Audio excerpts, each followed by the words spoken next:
വയനാട്ടിൽ red alert പ്രഖ്യാപിച്ചിരിക്കുകയാണ്. അതിതീവ്ര മഴയ്ക്ക് സാധ്യതയുള്ളതിനാൽ ജാഗ്രത പാലിക്കണമെന്ന് ജില്ലാ ഭരണകൂടം നിർദ്ദേശം നൽകിയിട്ടുണ്ട്. മാനന്തവാടി, കൽപ്പറ്റ എന്നിവിടങ്ങളിൽ പുഴയോട് ചേർന്ന പ്രദേശങ്ങളിൽ വെള്ളം കയറി. കൃഷിയിടങ്ങളും വെള്ളത്തിനടിയിലാണ്. കൽപ്പറ്റ മണിയങ്കോടിൽ നിന്നും രതീഷ് തയ്യാറാക്കിയ റിപ്പോർട്ടിലേക്ക്. വയനാട്ടിൽ അതിതീവ്ര മഴയ്ക്ക് സാധ്യതയുള്ളതിനാൽ ഇന്ന് റെഡ് അലർട്ട് പ്രഖ്യാപിച്ചിരിക്കുകയാണ്. അതായാലും വയനാട്ടിലെ വിവിധ മേഖലകളിൽ നിരവധി സ്ഥലങ്ങളിൽ വെള്ളം കയറുന്ന ഒരു അവസ്ഥയുണ്ട്. പടിഞ്ഞാറത്തറ ഉൾപ്പെടെ ഭാഗങ്ങളിൽ ഈ കാണുന്ന പ്രദേശം എന്ന് പറയുന്നത് കൽപ്പറ്റയിലാണ്. കൽപ്പറ്റ മണിയങ്കോട് ഭാഗത്താണ്. ഇവിടെ കൃഷിയിടങ്ങളടക്കം വെള്ളം കയറിയ ഒരു അവസ്ഥയാണ്.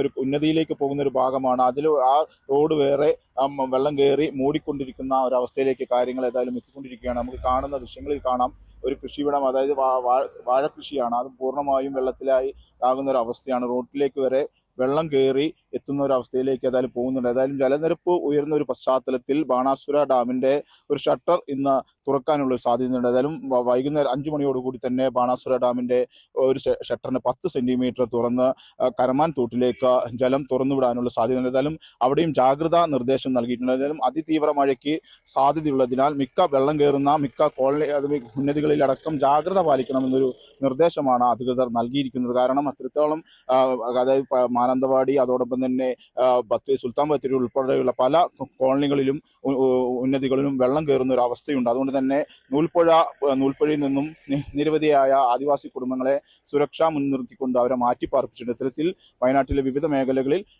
കനത്ത മഴ തന്നെ തുടരുകയാണ്. കഴിഞ്ഞ ദിവസം ചൂരൽമലയിലടക്കം ശക്തമായ രീതിയിൽ തന്നെ മഴയുണ്ടായിരുന്നു. ഇന്നിപ്പോൾ അത്തരമൊരു ജാഗ്രതാ നിർദ്ദേശം, അത് സുരക്ഷ മുൻനിർത്തി തന്നെയാണ് ജനങ്ങളോട് ഒരു ജാഗ്രതാ നിർദ്ദേശം ജില്ലാ ഭരണകൂടം അറിയിച്ചിരിക്കുന്നത്.